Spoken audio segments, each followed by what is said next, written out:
நீங்க பண்ற ஃபுட் பிசினஸ்ல நிறைய செலவு ஆகுதா? இன்ஃபினிட்டி ஃபுட் அகாடமில உணவு தொழிலை கத்துக்கிட்டு யாருக்கு வேண்டுமானாலும் ட்ரெயின் பண்ணலாம். சம்பளத்தை லட்சக்கணக்கில் மிச்சப்படுத்தலாம்.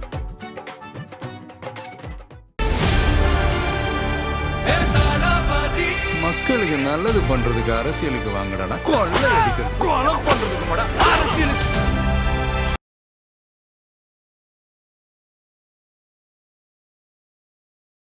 சீமான் வாயை திறந்தா விஜயை பத்தி தான் பேசுவார்.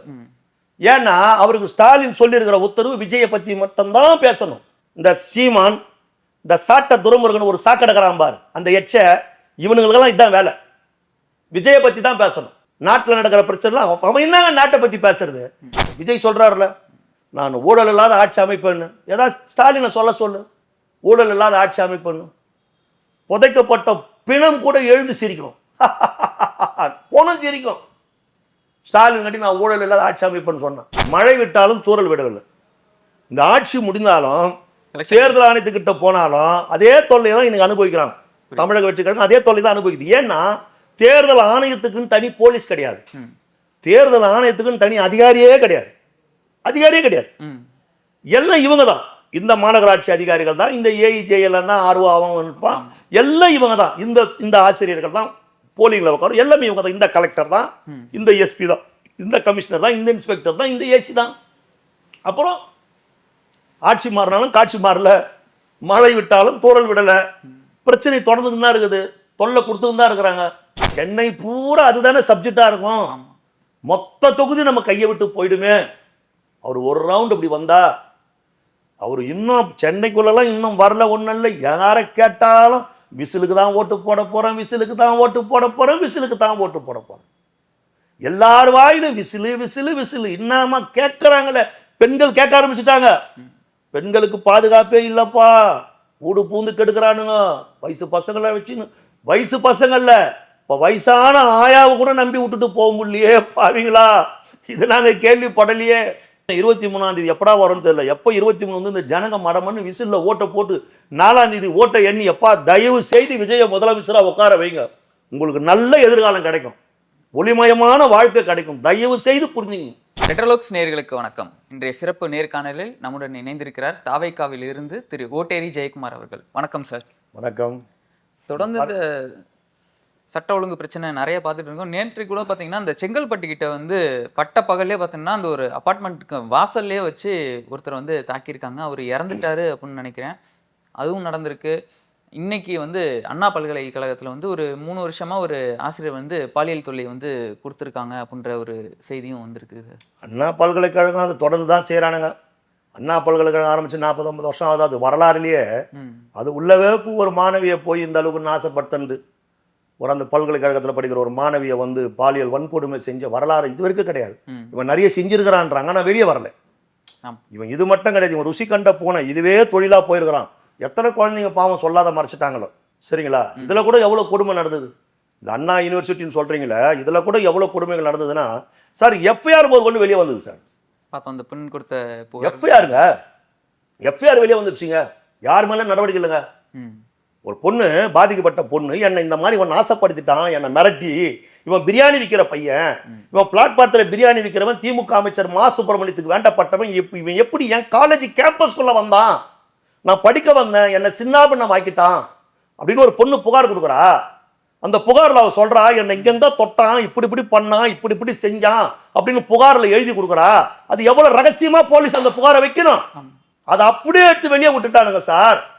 அந்த பொண்ணுடைய பேர், அந்த பொண்ணுடைய அப்பா பேர், அந்த பொண்ணுடைய ஃபோன் நம்பர், அந்த காலேஜில் அவர் எந்த வருஷம் படிக்கிறா, அவள் வீட்டு அட்ரஸ் என்ன, அவள் வயசு என்ன, மொத்தத்தையும் போட்டுட்டானு. போட்டு அவன் என்னை இங்கே தொட்டான், என்னை இப்படி பண்ணான், அப்படி பண்ணான், அப்படி பண்ணான்னா அந்த பொண்ணு ஓடி போயிட்டான்.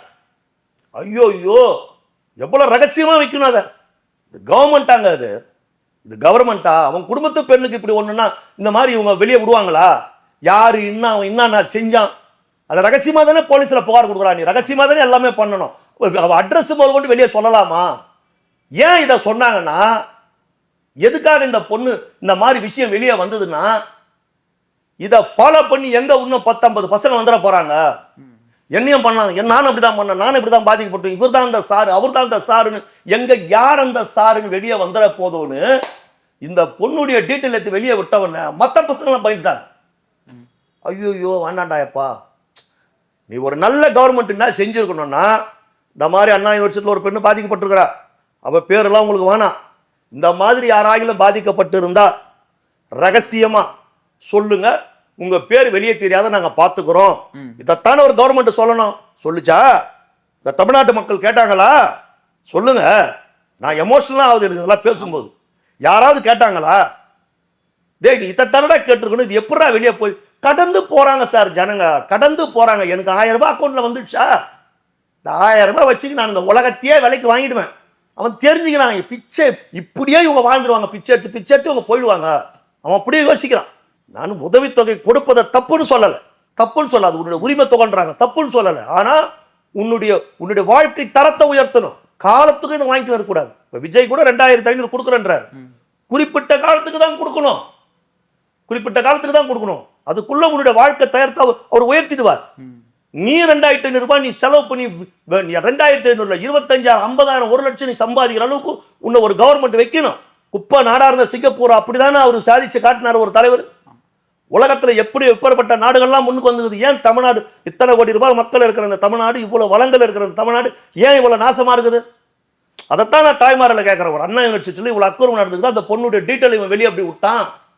இவன் விடாமல் இருந்தா இன்னும் பல பெண்களுடைய பேர் வந்திருக்குமே. அதைத்தான் தாய்மார்கள் கேட்டிருக்கணும்னு சொல்ல வரேன். புரியுதுங்களா? அப்போ அதனுடைய தொடர்ச்சி. இப்போ இன்னொரு வாத்தியார் ஒரு பொண்ணுக்கு தொல்லை கொடுத்துறான். ஒரு இடத்துல ஊட்டிக்கிட்டுன்னு போய் உன்னை டாக்டர் இல்லை, நான் உன்னை டாக்டர் ஆக்கிடுறேன் அப்படின்னு சொல்லிட்டு ஒரு டாக்டர் ஒரு மருத்துவ மாணவியை பாலியல் வன்கொடுமை செஞ்சிருக்கிறான். இது இது இது ரொம்ப நடக்குதுங்க. 1-2 வெளியே வருது. இப்போ கேட்க ஆரம்பிச்சிருக்காங்கன்னு நம்ம சொல்லலாம். மக்கள் வந்து பெண்களுமே நிறைய கேட்க ஆரம்பிச்சிருக்காங்க. நேற்று கூட கேட்கணும். சீமான் அவர்கள் ஏதோ ஒரு இதுக்கு போயிருக்காரு. போகும்போது கூட இந்த தமிழ்நாட்டில் இவ்வளோ விஷயம் நடந்துட்டு இருக்கு, பெண்களுக்கு பாதுகாப்பு இல்லை, இதை பத்திலாம் நீங்க எதுக்காவது பேசியிருக்கீங்களா, வாயை திறந்துருக்கீங்களா? அவர் வாயை திறந்து விஜய் பத்தி தான் பேசுவார். இன்னைக்கு கேட்டிருக்காங்க. நேற்றுக்கு பிரச்சாரத்துல வந்து சீமான் வாயை திறந்து விஜய் பத்தி தான் பேசுவார். ஏன்னா அவருக்கு ஸ்டாலின் சொல்லி இருக்கிற உத்தரவு விஜயை பத்தி மட்டும்தான் பேசணும். இந்த சீமான் இந்த சாட்ட துரைமுருகன் ஒரு சாக்கடைக்கிறான் பார், அந்த எச்ச இவனுங்களுக்கெல்லாம் இதுதான் வேலை. விஜயை பத்தி தான் பேசணும். நாட்டில் நடக்கிற பிரச்சனை அவன் என்ன நாட்டை பத்தி பேசுறது? இதுதான் தமிழ்நாட்டு மக்களுக்கு கடை கோடியில் இருக்கிறவனுக்கு இந்த நாட்டில் நடக்கிற அக்கறை நியாயத்தை தான் விஜய் சொல்லிட்டாரு. அதைத்தானே பயப்படுறான். சொல்ல வேண்டியவர் சொல்றாரு. கடை கோடிக்கு போய் சேருத இவர் சொன்னா, சொன்னீங்களே செஞ்சீங்களான்னாரு. இதுவரையில ஜனங்க காதல் போயாருல, இவர் சொன்னவன்னு ஏறிடுச்சுல. புரியுதுங்களா? இவர் பேசினா அது மக்கள்கிட்ட போய் சேர்ந்துருங்க. அதுதான் பயப்படுறான். மக்கள்கிட்ட போய் ரீச் ஆயிடும். ஒண்ணு நீங்க இன்னொரு விஷயம் சொன்னீங்க, ஒருத்தர் அந்த படப்பை செங்கல்பட்டுல, அது செங்கல்பட்டு பக்கத்துல சிங்கப்பெருமாள் கோயிலான்னு கிட்ட அந்த சம்பவம் நடந்தது இல்லையா? சம்பவம் நடக்குது. ஒரு 28 வயசு விவசாயி, ஒரு 28 வயதான ஒரு விவசாயி, அவருக்கும் அவரோட இருக்கிற யாரோ சிலருக்கும் பிரச்சனை. இவரை தொல்லை கொடுக்குறாங்க, அது பிரச்சனை. ஒரு 4 பேர் அந்த விவசாயியுடைய வீட்டுக்கு வராங்க. அவங்க மனைவி இருக்கிறாங்க. அவங்க மனைவி கிட்ட போய், எங்க உன் புருஷனை இன்னைக்கு நாங்கள் காலி பண்ணிடுவோம் அப்படின்னு சொல்றாங்க. அந்த பொண்ணு பக்கத்தில் இருக்கிற ஒருத்தன் வந்து, என்னடா ஏன்டா லேடிஸ் வந்து மிரட்டுறீங்கன்னதுக்கு அவன் கையை அதை கீச்சிட்டு இருக்கிறாங்க. அவன் கையில் அடிபட்டு போச்சு. உடனே அவங்க என்ன பண்றாங்க, இவங்க போயிடுறாங்க. அந்த பொண்ணு என்ன பண்றா, அந்த லேடி சாரி பொண்ணு இல்லை, அந்த அம்மா என்ன பண்றாங்க, உடனே 100 கால் போடுறாங்க. போலீஸ் வருது. இந்த மாதிரி அவன் வீட்டுக்கார மாதிரி மிரட்டிட்டு போயிருக்கிறாங்க. எந்த பக்கமாக போனாங்க? இந்த பக்கமாக தான் போனாங்க. அப்போ நான் இந்த பக்கமாக போயிடுறேன். சீப்பட்டு இப்படி போயிட்டான். ஒரே ஒரு போலீஸ் ஒத்தையில் வந்துக்கிறான். ஒரே ஒரு போலீஸ் தான் வந்தாங்களாம். இதை நான் கற்பனையாக சொல்லலை. இன்னைக்கு தினமலரில் டீ கடை பெஞ்சில் இந்த செய்தியை போட்டிருக்கிறான். இன்னைக்கு தினமலரில் டீ கடை பெஞ்சில் நான் சொல்கிற இந்த செய்தியை நான் எப்படி பேசுகிறேனோ, நான் என்ன சொல்கிறேனோ அதை அப்படியே போட்டிருக்கிறான். இந்த பக்கமாக போயிட்டான். போலீஸுக்கு என்னன்னா 4 பேராக போயிருக்கிறான். இவர் ஒருத்தராக இருக்கிறார். இப்போ போலீஸ் அடிக்கிறது ஒரு ட்ரெண்ட் ஆகினுக்குது. இப்போ ஸ்டைல் போலீஸ் அடிக்கிறது தான் இப்போ ட்ரெண்டிங். இப்போ நம்ம தனியாக இருக்கிறோமே, இவனுங்க கிட்ட நம்ம மாட்டிக்கு போகிறோம்னு சொல்லிட்டு இவர் இப்படி போயிட்டாரா. 4 பேர் போனவனுங்க தேடி அந்த விவசாயியை பிடிச்சிட்டானு, பிடிச்சி அவனை அடித்து கீழே போட்டு நல்லா பாறாங்கல்ல தூக்கி அவன் தலையில், வீடியோவில் பார்க்குறேன், தூக்கி அவன் தலையில் போட்டு அவன் தலை நசுங்கி அங்கேயே செத்து போயிட்டான். பட்ட பகலில் நடக்குதுங்க. பப்ளிக் நின்று வேடிக்கை பார்க்குறாங்க, கேமரா எடுக்கிறாங்க, வேடிக்கை பார்க்குறாங்க. பட்ட பகலில் 4 பேர், ஒரு அச்சம் கிடையாது, ஒரு பயம் கிடையாது, ஒன்றும் கிடையாது. என்ன கைட்டிட்டுவீங்களா எங்களை? போடா, எங்களுக்கு தெரியும். தில்லா நின்று கள்ளத்துக்கு போட்டு சின்ன பண்ணமாக்கிட்டு ஒரு உயிர் துடிக்குத, ஒரு உயிர் போத கிடையாது. அந்த உயிர் போயிடுச்சான்னு கன்ஃபார்ம் பண்ணுறான் நின்று. இந்த போலீஸ் வந்தானே ம். உடனே வயர்லெஸில் சொல்லி பாரா போட்டு தேடி இருந்தா இந்த 4 பேரை பிடிச்சிருந்தா அந்த உயிர் போயிருக்காதுல்ல. ஐயோ, தமிழ்நாட்டு போலீஸை இன்னாதான் நம்ம பேசுகிறதோ, நம்ம இன்னாதான் சொல்கிறதோ, நீங்கள் சொல்லுங்கள். விளாத்திக்குளத்தில் தூத்துக்குடியில் அந்த ஒரு பொண்ணை பற்றி பேசுகிறமே, அந்த +2 படிக்கிற பொண்ணு இந்த மாதிரி கெடுத்து கண்ணதனமாக வெட்டி கொலை பண்ணிட்டாங்கன்னு அவங்க பெற்றவங்க வந்து போலீஸில் புகார் கொடுத்தாங்களே. என் பொண்ணை காணோம், பாத்ரூம் போயிட்டு வரணும், போனவளை காணோன்னு புகார் கொடுத்தாங்களே. இல்லை இல்லை, இது லேடிஸ் மேட்ரு, நீங்கள் மகளிர் போலீஸுக்கு போகணும்னு சொன்னீங்களே, அது என்ன சென்னையா சிட்டியா? இந்த ஊர் இல்லைன்னா பக்கத்து ரோட்டில் ஒரு 2-3 கிலோமீட்டர் இருக்கிறதுக்கு அது மப்சல் இல்லையா? மகளிர் போலீஸுக்கு எத்தனை கிலோமீட்டர் போகணும்? அங்கே போனால் அவங்க இல்லாத பொல்லாதெல்லாம் பேசி அவங்கன்னா ஓடி போயிருப்பா, காலையில் வருவான்னு சொல்லி திருப்பி அனுப்பிச்சிட்டாங்க.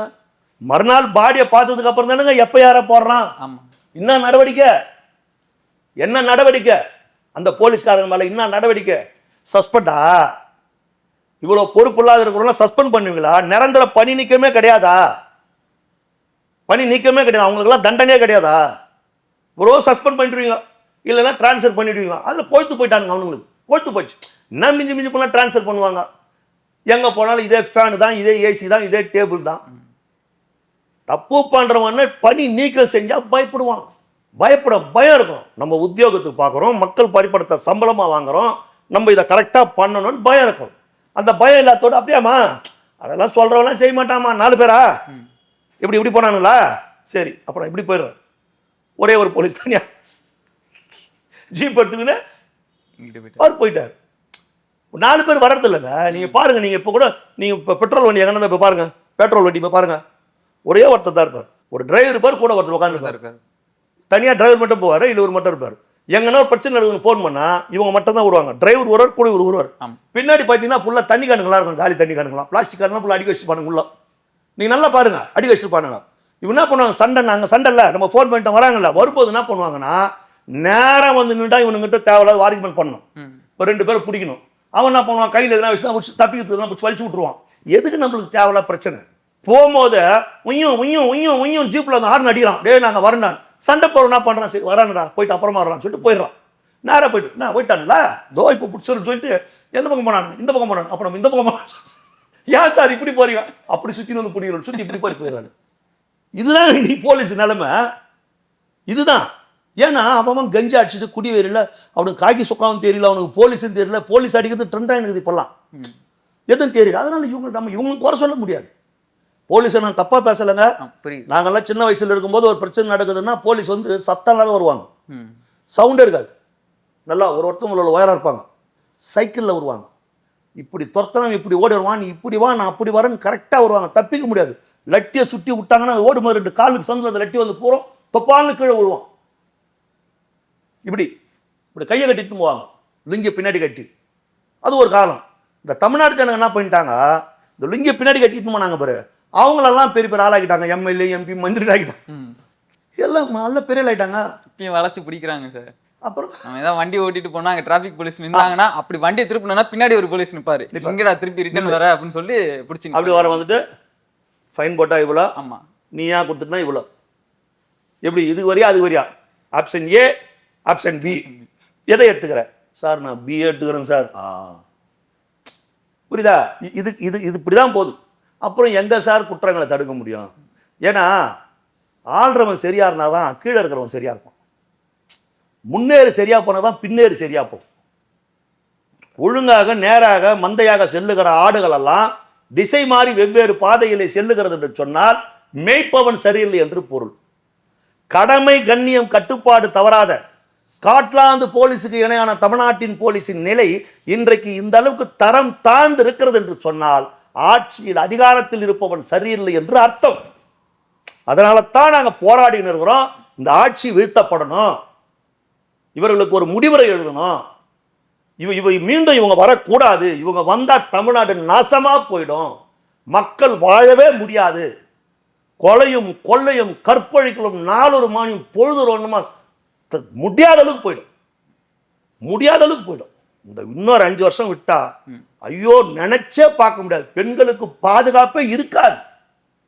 வீட்டுக்குள்ள போயிட்டு நீ யாரு, நான் அவங்க வீட்டுக்கார், ஒரு மணி நேரம் வெளியே போ சொல்லிட்டு உள்ள போவான்.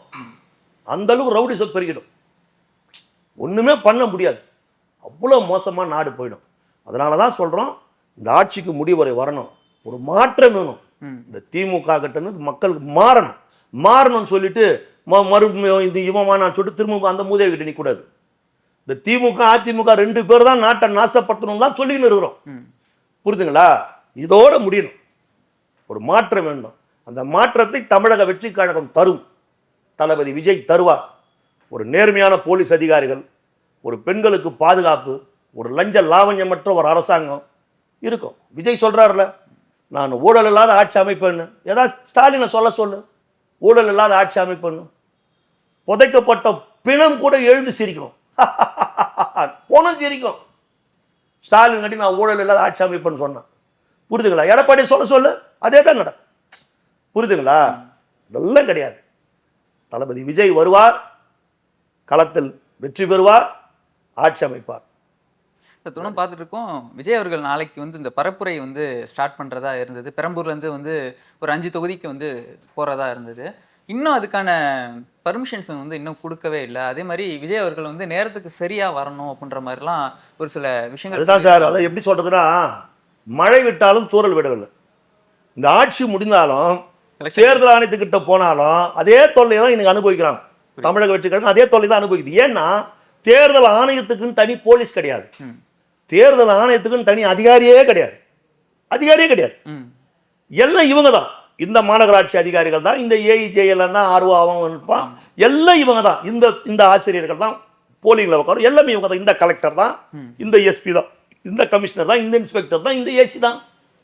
அப்புறம் ஆட்சி மாறினாலும் காட்சி மாறல, மழை விட்டாலும் தூறல் விடலை, பிரச்சனை தொடர்ந்துட்டு தான் இருக்குது, தொல்லை கொடுத்துட்டு தான் இருக்கிறாங்க, நிறைய தொல்லை கொடுக்குறாங்க விஜய். ஏன்னா விஜய் வந்து இப்போது விஜய் 5 சட்டமன்றத்தை இன்னைக்கு கவர் பண்ணுறாரு. அவங்க என்ன யோசிக்கிறாங்கன்னா, ஐயோ விஜய் வெளியே வந்து 5 சட்டமன்றம் கவர் பண்ணுறாரு, இப்படி தான் இந்த வழியாக தான் வராருன்னு சொன்னால், ஐயோ சென்னையே ஸ்தம்பிச்சிருமே, சென்னை பூரா அதுதானே சப்ஜெக்டாக இருக்கும், மொத்த தொகுதி நம்ம கையை விட்டு போயிடுமே.